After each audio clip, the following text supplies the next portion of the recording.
ఈ 6 రకాల వ్యక్తులను పొరపాటున కూడా ఇంటికి పిలవద్దు. ఒకవేళ పిలిస్తే కష్టాలే. అవును.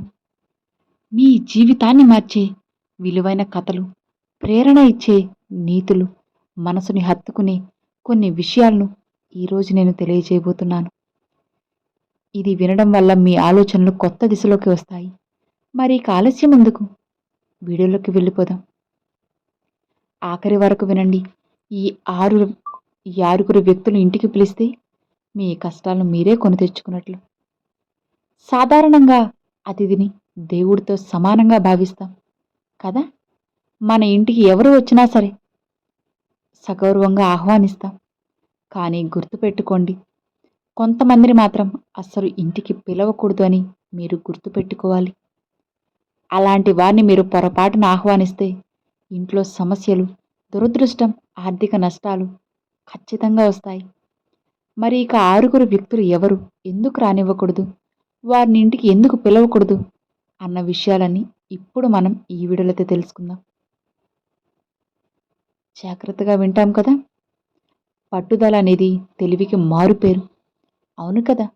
కేవలం రాజకీయాలకే పరిమితం కాలేదు.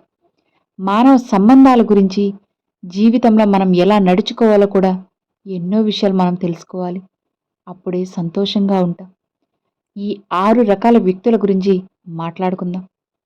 ఇంటికి ఆహ్వానించకూడని వారిలో మొదటి రకం, ఎప్పుడూ కూడా అబద్ధాలు చెప్పేవాళ్ళు. వీరు వాళ్ళ స్వలాభం కోసం ఎప్పుడైనా ఎవరినైనా మోసం చేసేయగలరు. వీరి మాటల్లో నిజాయితీ ఉండదు. వారిని నమ్మడం వల్ల చివరికి మీరే నష్టపోవాల్సి వస్తుంది. అబద్ధాల కోరుల సహవాసం వల్ల మన ఆలోచనలు కూడా ప్రతికూలంగా మారే అవకాశం ఉంది.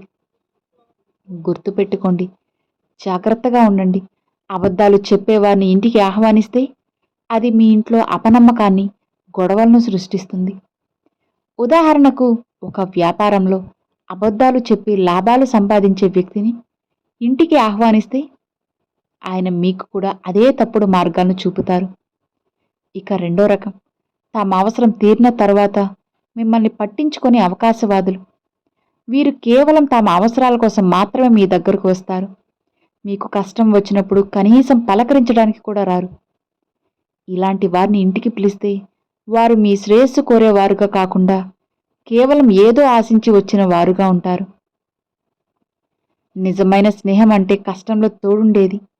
కానీ ఈ రకమైన వ్యక్తులు తమ స్వార్థాన్ని మాత్రమే చూసుకుంటారు. దీనికి ఒక చిట్కా: నిజమైన స్నేహితుల్ని గుర్తించి వాళ్ళని మాత్రమే దగ్గరకు చేర్చాలి. మూడో రకం, మీ విజయాన్ని చూసి అసూయపడేవారు. అవును, మీ విజయాన్ని చూడలేని వారు ఎప్పటికీ కూడా నిజమైన మిత్రులు కాలేరు. ఇలాంటి వ్యక్తులు మీ ఆనందాన్ని ఓర్వలేరు. ఎప్పుడూ మీలో లోపాలను వెతుకుతూ ఉంటారు. వీరి సమక్షంలో మీరు స్వేచ్ఛగా అస్సలు ఉండలేరు. మీ ఆత్మవిశ్వాసం బలహీనపడుతుంది. అసూయపరులు ఇంట్లో ఉంటే ఆ ఇంటికి ప్రతికూల శక్తి వచ్చి శాంతి కరువవుతుంది. ఉదాహరణ చెప్పాలంటే, మీరు ఒక కొత్త ఇల్లు, కారు కొన్నారనుకోండి. అసూయ పడే వ్యక్తికి చెప్పినప్పుడు అతను ఆ ఇంట్లో ఏవో లోపాలు, కారులో ఏదో లోపముందని మీ ఆనందాన్ని చెడగొడతారు. ఇక నాలుగో రకం, చెడు అలవాట్లు ఉన్నవారు. మద్యం, జూదం వంటి ఉన్న అలవాట్లకు బానిసలైన వారు. చెడు అలవాట్లు ఉన్నవారి సావాసం వల్ల మనకి కూడా ఆ అలవాట్లు అంటుకునే ప్రమాదం ఉంది. ఇలాంటి వారు ఇంటికి వస్తే ఇంట్లో అశాంతి, గొడవలు పెరుగుతాయి. అవును, మంచి అలవాట్లు ఉన్నవారితో స్నేహం చేయడం వల్ల మనం కూడా మంచి మార్గంలో నడుస్తాం. చెడు అలవాట్లు ఉన్నవారిని ఇంటికి ఆహ్వానిస్తే అది కుటుంబానికి ఆర్థిక నష్టాలతో పాటు సమాజంలో కూడా చెడ్డ పేరు తెచ్చిపెడుతుంది. దీనికి సరైన సమాధానం, మంచి మిత్రులతో కలిసి ఉండటం వల్ల మానసికంగా, ఆర్థికంగా అభివృద్ధి చెందుతాం. ఇక ఐదవ రకం, వేదాల జ్ఞానం లేనివారు. ధర్మం, వేదాల గురించి తెలియనివారు. వేదాల జ్ఞానం లేనివారు అంటే మంచి చెడుల గురించి తెలియనివారు అని అర్థం. అపరిపక్వంగా ఆలోచిస్తారు. వీరు ధర్మానికి వ్యతిరేకంగా ప్రవర్తించే అవకాశం చాలా ఉంటుంది. జ్ఞానం లేని వారితో స్నేహం చేస్తే అది మన జీవితాన్ని సరైన మార్గంలో నడిపించదు. వీరి సలహాల వల్ల మనం తప్పుడు నిర్ణయాలు తీసుకునే ప్రమాదం ఉంది. అవును, ధర్మం గురించి తెలియని వ్యక్తి కష్టం వచ్చినప్పుడు తప్పుడు మార్గాలను సూచిస్తారు. అది మనకు మరింత కష్టాలను తెచ్చిపెడుతుంది. జాగ్రత్త. ఇక చివరిది, సోమరిపోతులు. ఏమాత్రం పని చేయకుండా సోమరిగా ఉండేవాళ్ళు.